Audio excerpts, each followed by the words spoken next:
noticias positivas y noticias alentadoras.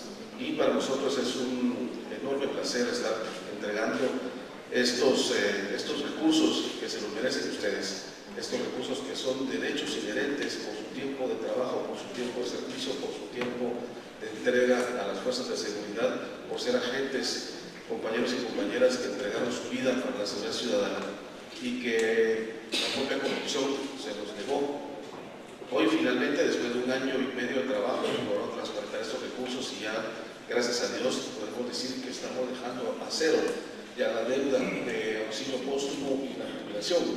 Y los beneficiados ahora reciben su cheque más pronto y los nuevos compañeros y compañeras que se retiran tendrán 30 días para esperar, que es prácticamente el trámite normal burocrático que se debe de hacer y que se debería de hacer y que no se hizo durante más de 14 años. Gobierno de Guatemala.